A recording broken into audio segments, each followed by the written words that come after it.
E na aula passada a gente falou um pouco sobre o diagnóstico, a parte de exame clínico. E nessa quarta aula nós vamos ver o diagnóstico abordando mais o aspecto radiográfico. Então, o que é importante? Sempre que a gente vai fazer o exame radiográfico, nós vamos tomar os cuidados com as crianças, certo? Eu particularmente gosto de encaminhar para as clínicas especializadas, certo? De radiologia, mas muitos de vocês têm um bom aparelho, porque o que faz diferença não é só o aparelho de raio-x, mas o processamento do raio-x, né?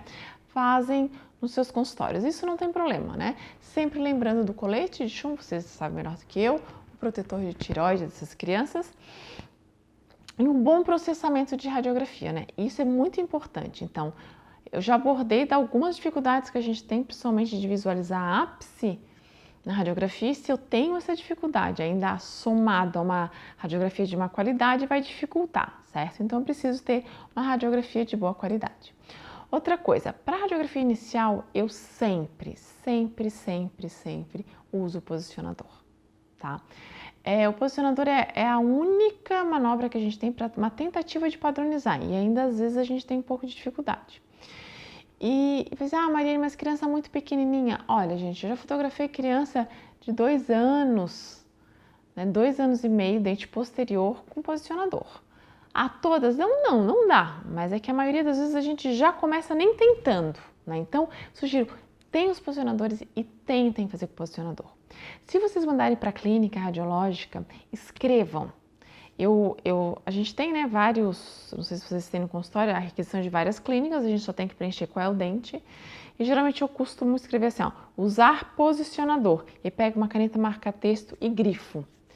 Principalmente para dente anterior, né? Dente anterior mesmo eles gostam de fazer aquela oclusal modificada, que eu particularmente não gosto muito, porque aumenta muito a sobreposição.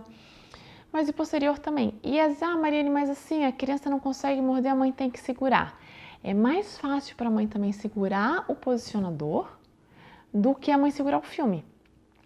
Porque, poxa, pensa assim, ó, uma criança de 3 anos, você coloca um filme inferior, a mãe tem que ir lá toda desengonçada, com o dedo segurar, cheio de saliva, a mãe tem medo de machucar e às vezes dá, não sei se você tem a mesma experiência que eu, mas às vezes fica uma muvuca dentro do box para fazer o raio-x, que se tivesse posicionador ia ser muito mais fácil para a mãe, certo? Então, eu acho que isso é uma dica que é bem importante. Outra coisa que às vezes que eu costumo fazer isso, aí vocês têm que ver individualmente, quando eu vejo uma criança que tem muita necessidade de endodôntica, fazer muito raio-x, às vezes, que nem o professor de radiologia me ouça, né? Mas eu gosto de reduzir um pouco o tempo de exposição e aumentar um pouquinho na revelação, né? Eu fico um pouquinho receosa